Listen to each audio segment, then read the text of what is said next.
এই মুহূর্তে যে রাস্তার ছবিটা আমরা আপনাদের কাছে সর্বপ্রথম ব্রেক করছি, খবর 10 কেশপুরেতে কাদা বন্দি চাঁদলা। কেন এই কথাটা বললাম? রাস্তার বেহাল দশা, অসুস্থ রোগী হসপিটালে যেতে পারছে না, রাস্তার বেহাল দশা। তার চাঁদলা গ্রামে বেহাল দশা, রোগী বাড়িতেই চিকিৎসা হচ্ছে, কোনোভাবেই অ্যাম্বুলেন্স ঢুকছে না। ঘটনাস্থলে ছুটে গেলেন কেশপুরের বিডিও কৌশিক রায়। তিনি কিন্তু বাড়িতে রোগীকে দেখতে যে তিনিও কিন্তু অবাক হয়ে গেলেন রাস্তার বেহাল দশা দেখে। হ্যাঁ, সত্যি রাস্তার বেহাল দশা তিনিও স্বীকার করলেন। কিন্তু চাঁদলা গ্রামে দুদিন আগে খাটিয়াই করে তুলে মানে রোগীকে হসপিটালে নিয়ে যেতে হয়েছিল, সেই ভিডিও কিন্তু সোশ্যাল মিডিয়ায় ভাইরাল হয়েছে। আর এই মুহূর্তে কিন্তু আমাদের প্রতিনিধি চাঁদলা গ্রামে আছে, তিনি কি তুলে ধরলেন সর্বপ্রথম। পশ্চিম মেদিনীপুর জেলার কেশপুর ব্লকের চাঁদলা গ্রামের রাস্তা দীর্ঘদিন ধরে বেহাল। গাড়ি চলাচল দূরের কথা, সাইকেল বা বাইক নিয়েও যাতায়াত করার অযোগ্য অবস্থায় রয়েছে, যার জেরে সমস্যায় এলাকাবাসীরা। গত বুধবার এক অসুস্থ ব্যক্তিকে হাসপাতালে নিয়ে যেতে বেগ পেতে হয় এলাকাবাসীদের। কোনো গাড়ি ঢুকতে না পারায় খাটুলি করে নিয়ে যেতে হয় রোগীকে। সেই ভিডিও ভাইরাল হয় সোশ্যাল মিডিয়ায়।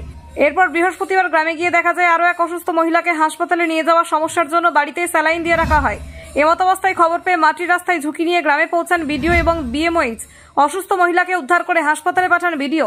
রাস্তাটি বেহাল, তাড়াতাড়ি কাজ হবে জানিয়েছেন বিডিও। সবকিছু হয়ে গেছে, আজ পর্যন্ত কোনো কিছু শুরু হয় না। আমাদের ডকুমেন্ট হাতে রয়েছে, এখনো পর্যন্ত যা যারই কাছে যাচ্ছি ধরিয়ে দিচ্ছে এরকম।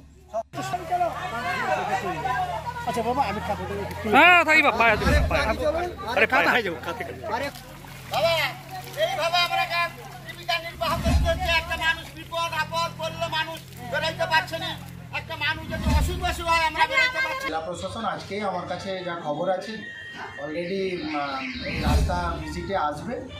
আর দ্রুত যাতে এই বর্ষা কেটে গেলে দ্রুত যাতে, দেখুন বামফ্রন্ট সরকারের তুলনায় যদি আমাদের সরকারের দেখেন, ডিফারেন্স দেখেন, তাহলে দেখবেন কেশপুরে অজস্র রাস্তা হয়েছে, অনেক সুন্দর সুন্দর রাস্তা হয়েছে, অনেক টাকা ইনভেস্ট করে গভর্নমেন্ট এই রাস্তাগুলো করেছে।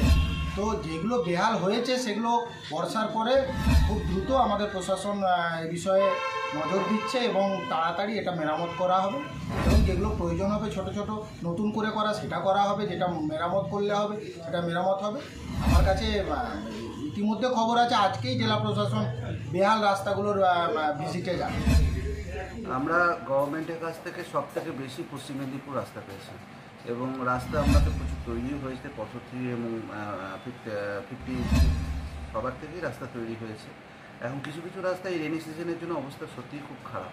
এখন আমরা চেষ্টা করছি এই রেনি সিজনের পর যাতে রাস্তাগুলো টেক আপ করা হয় এবং কাজগুলো দ্রুত করা হয়। আর এই পার্টিকুলার যে রাস্তাটা সেটা আমরা অবশ্যই আমরা টেক আপ করছি, আমরা স্কিমের মধ্যে ধরে নিয়েছি এবং এটা খুব দ্রুত আমরা কার্যকর করব। ওখানে গিয়ে কি করলেন? ওখানে আমরা দেখলাম একজন বয়স্ক মহিলা, উনি স্যালাইন নিচ্ছিলেন, ওনার ডায়রিয়া হয়েছে। ওনাকে আমি অ্যাম্বুলেন্সে করে আমাদের বিপিএসসিতে ভর্তি করালাম যাতে ওনার বেটার ট্রিটমেন্টটা হয়।